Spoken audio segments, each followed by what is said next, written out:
This video will cover pleura. Hello everyone, this is Shireen Hafiz. So let's ask ourselves first, what is pleura? So pleura is a serous membrane that covers the lung and lines the thoracic cavity. Pleura is a serous membrane. It's one of three serous membranes that exist in the body.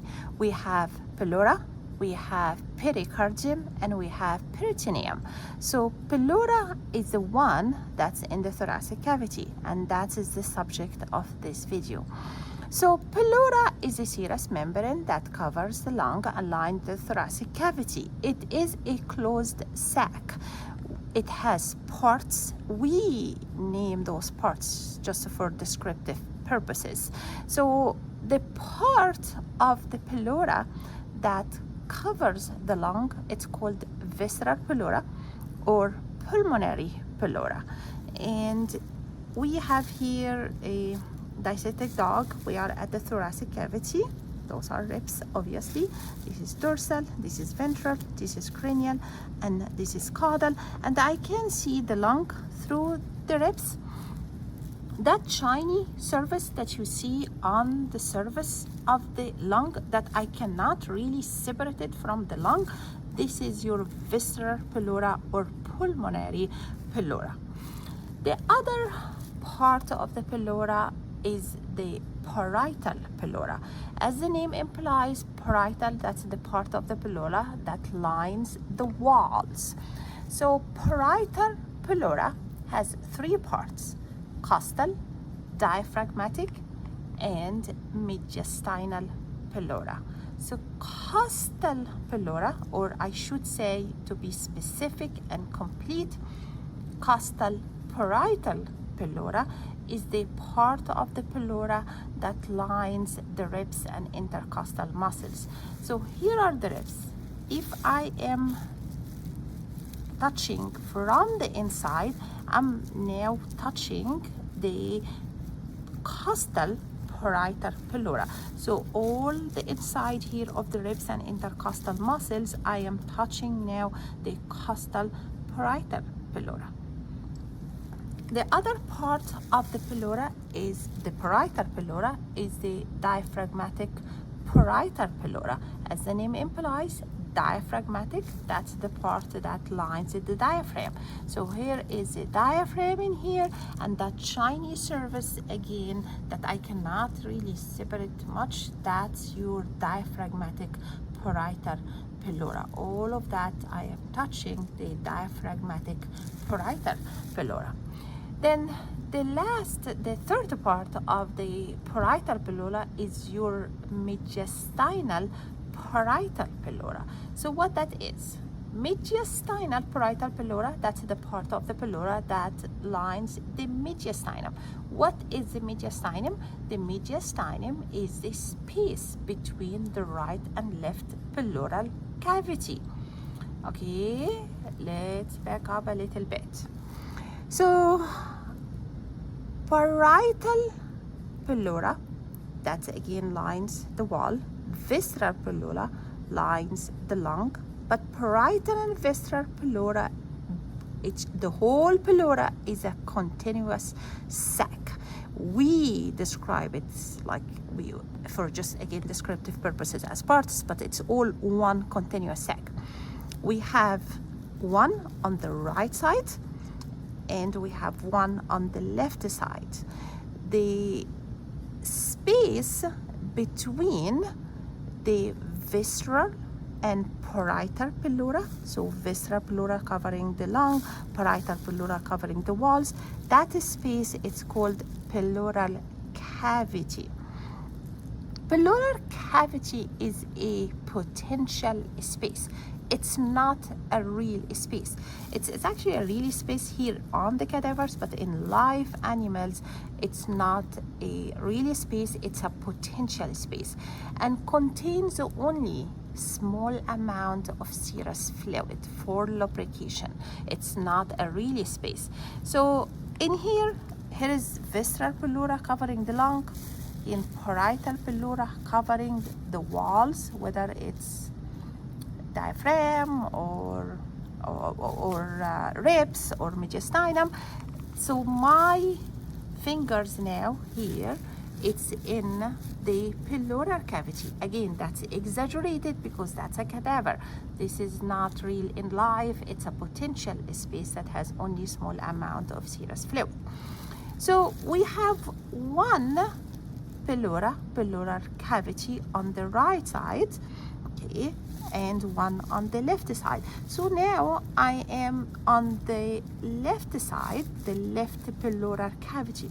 If I go on the other side, there is also a right pleural cavity because we have a right lung and a left lung.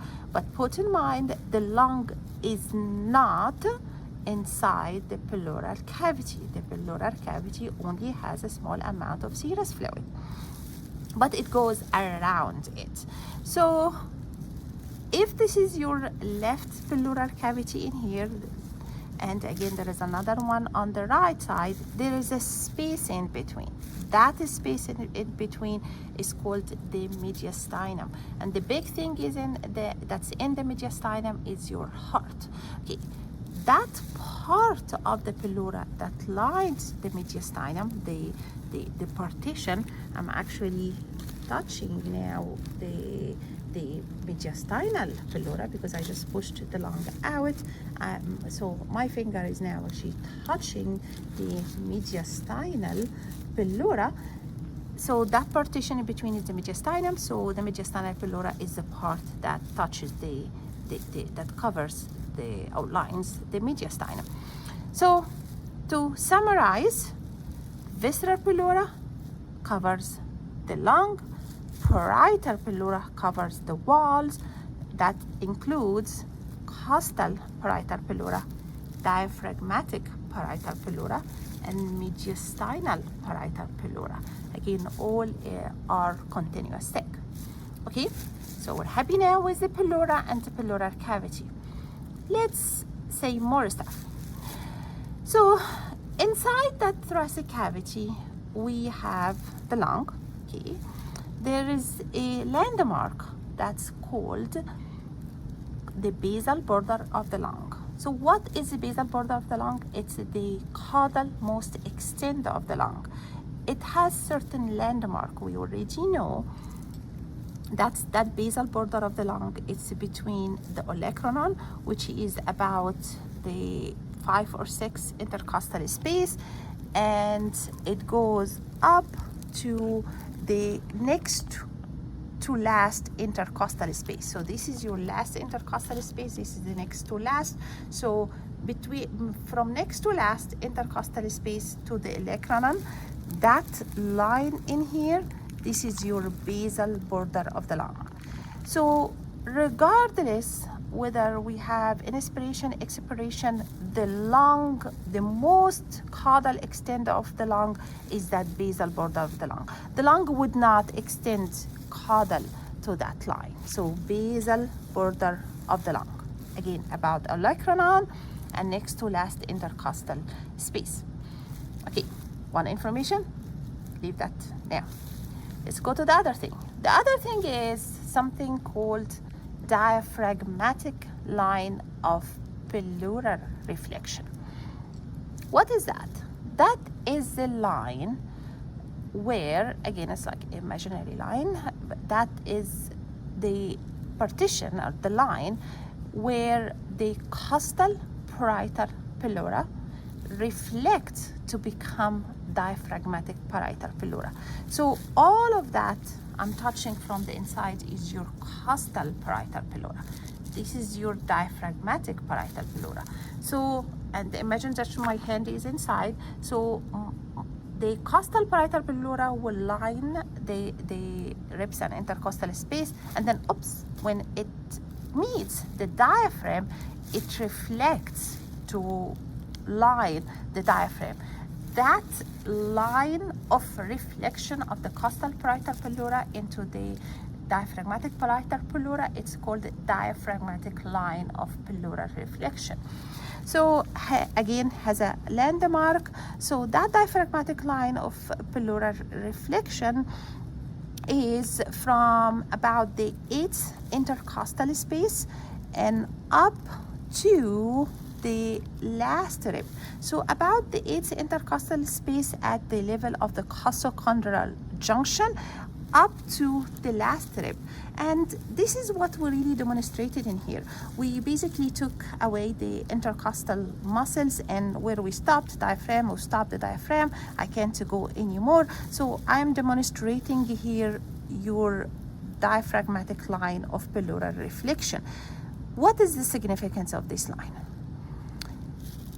Craniodorsal to this line, you are in the pleural cavity. Okay, let's see. This is all pleural cavity. But caudoventral to this line, you are in the peritoneal cavity. So think about it.